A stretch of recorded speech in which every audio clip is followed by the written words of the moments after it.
Author Margaret Atwood revealed Friday that she initially put off writing her horrifying dystopian novel The Handmaid's Tale because she thought it was too far-fetched. But after the leak of a draft Supreme Court opinion, she'll never feel that way again.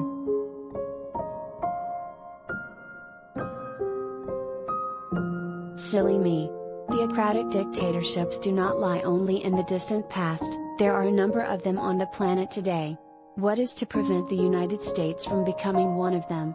She asked in a column published Friday in The Atlantic.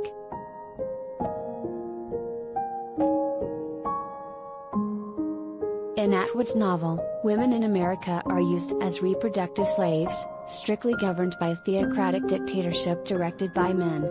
Atwood's model was based on 17th-century New England Puritan religious rules and jurisprudence, and imported to the U.S.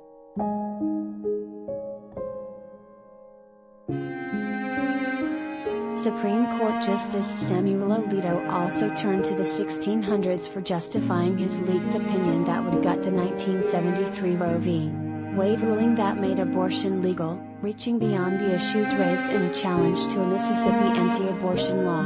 He cited several times the English jurist Matthew Hale, who opposed abortions, and executed witches.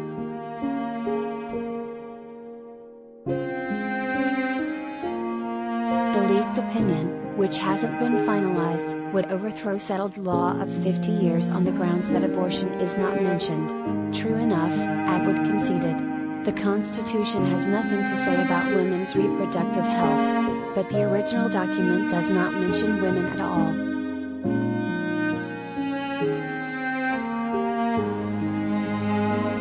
Women were deliberately excluded from the franchise, she added, referring to the fledgling nation. Only men would no longer be taxed without representation or be ruled without consent. Women were barred from voting until 1920.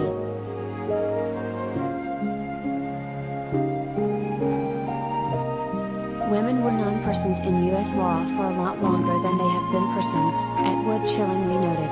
If we start overthrowing settled law using Justice Samuel Alito's justifications, why not repeal votes for women?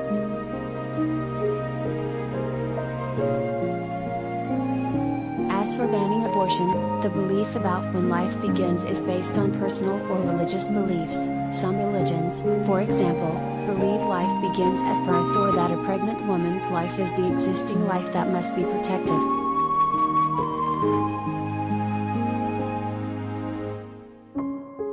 Now, in Alito's opinion, that which is a sin within a certain set of religious beliefs is to be made a crime for all, Atwood wrote. Yet the Constitution demands that Congress shall make no law respecting an establishment of religion, or prohibiting the free exercise thereof. If a religion allows abortion, how can a different religion restrict it for those with different beliefs?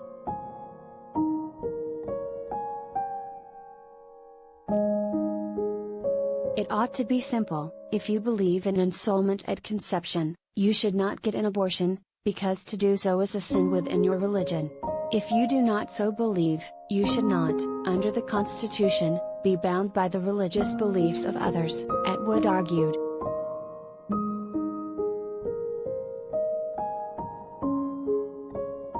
The Alito opinion looks to be well on the way to establishing a state religion, Atwood added, and is turning back to the 17th century, when colonial women were burned at the stake based on religious evidence.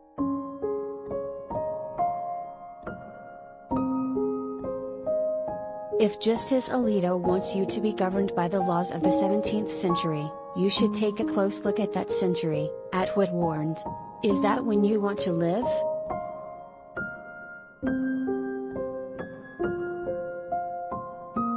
Check out the full column here.